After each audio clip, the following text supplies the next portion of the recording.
Әбілхан Ақерке 6-шы сынып оқушысы. Менің соңғы рет оқыған кітабым «Жыр ғұмыр» Жабайхан Ахашевтың кітабы. Бұл кітапта түрлі өлеңдер, жырлар, дастандар жазылған. Бұл кітап патриоттыққа, елді, жерді, отанымызды, Қазақстанды сүюге үйретеді. Ал енді мен сіздерге осы кітаптан бір өлеңді оқып берейін.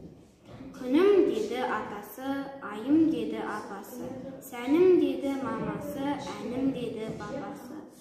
Момыным дер апасы, қоңырым дер атасы, жалғызым дер мамасы, жарығым дер папасы.